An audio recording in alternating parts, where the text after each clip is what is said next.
सोचिए, अगर सरकारी कामकाज शक पर नहीं बल्कि भरोसे पर चलने लगे तो। जी हाँ, केंद्रीय बजट 2026-27 में कुछ इसी तरह के एक बहुत बड़े बदलाव की बात हो रही है। तो आज हम इसी को समझने वाले हैं कि सरकार कैसे विश्वास को अपनी सबसे बड़ी पॉलिसी बनाने की तैयारी में है। तो आगे हम क्या-क्या देखने वाले हैं? देखिए, सबसे पहले तो ये समझेंगे कि मौजूदा सिस्टम में आखिर दिक्कतें क्या हैं। फिर बात करेंगे इस नए और दिलचस्प आइडिया की, जिसे ट्रस्ट बेस्ड गवर्नेंस कहा जा रहा है। इसके बाद देखेंगे कि बजट के बड़े कदम क्या हैं, उनसे क्या फायदे हो सकते हैं और हाँ, रास्ते में क्या मुश्किलें आ सकती हैं। और आखिर में जाहिर है हम देखेंगे कि आगे की राह क्या है। चलिए, तो सबसे पहले बात करते हैं उस असल जड़ की, उस प्रॉब्लम की जिसे ये नई पॉलिसी ठीक करने निकली है। मेरा मतलब है हमारे सिस्टम में सालों से जो लाल फीताशाही जमी हुई है, उसकी। ये सवाल हम में से बहुत लोगों के मन में कभी ना कभी तो आता ही है ना? चाहे कोई अपना बिजनेस चला रहा हो या फिर बस कोई छोटा मोटा सरकारी काम ही क्यों ना हो। तो बस यही वो उलझन है जिसे इस बजट में सुलझाने की एक बड़ी कोशिश हो रही है। तो असल में ये दिक्कतें दिखती कैसी हैं? अच्छा, जरा सोचिए, एक छोटे कारोबारी को हर मंजूरी के लिए दफ्तरों के चक्कर काटने पड़ते हैं। इसमें सिर्फ वक्त नहीं, पैसा भी जाता है। फिर अधिकारी हैं जो कोई भी रिस्क लेने से डरते हैं, और नतीजा, अच्छे अच्छे आइडिया फाइलों में ही दबे रह जाते हैं। और इन सब के ऊपर से हैं ये पेचीदा नियम और आधे अधूरे प्लान्स, जो मिलकर देश की तरक्की की स्पीड पर एक तरह से ब्रेक लगा देते हैं। ये जो लाइन है ना, ये ब्यूरोक्रेसी के इसी डर की कीमत को बिल्कुल सही तरीके से बयां करती है।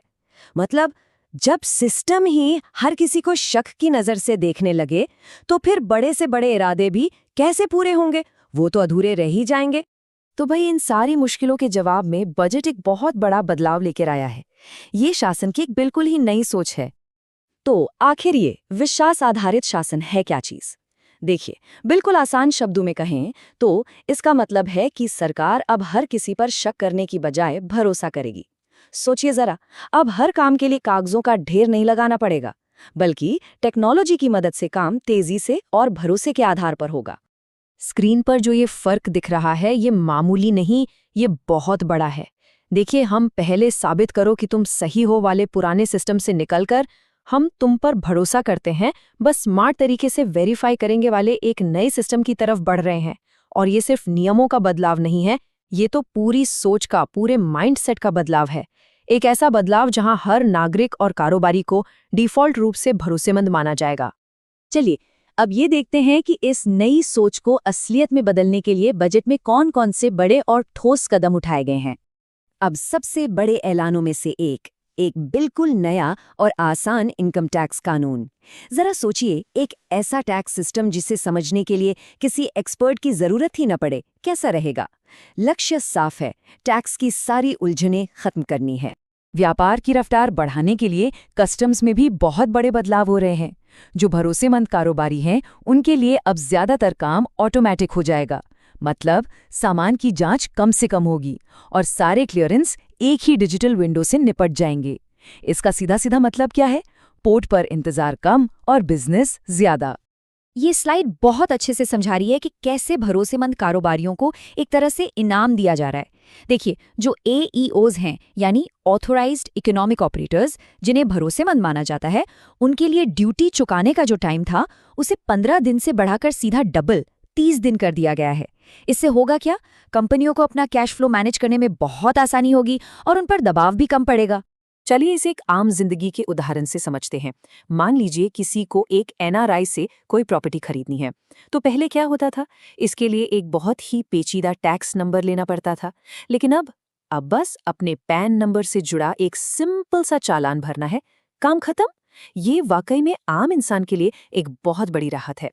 तो ठीक है, ये सारे बदलाव तो हो रहे हैं, लेकिन इनका असली फायदा क्या होगा?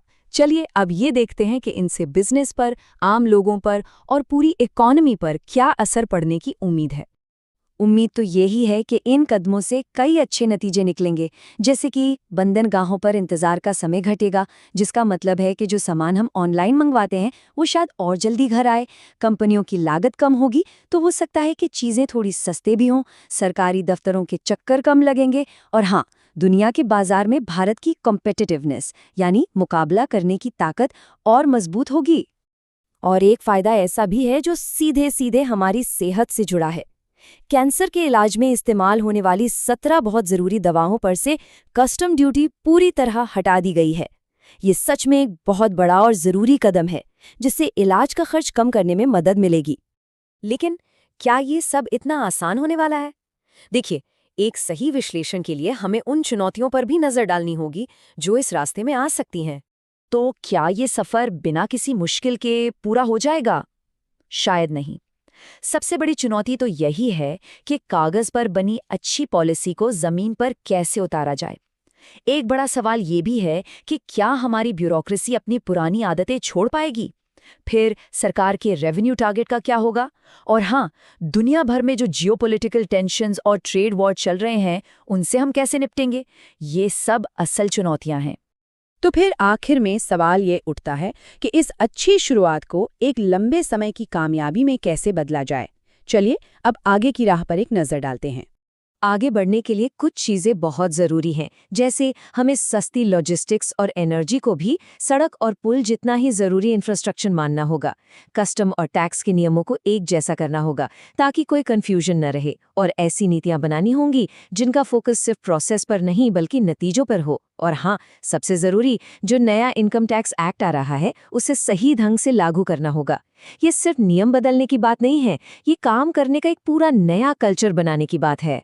तो आखिर में हम आपको इसी एक बड़े सवाल के साथ छोड़कर जा रहे हैं, क्या किसी भी देश की आर्थिक तरक्की की असली चाबी आखिर में विश्वास ही है?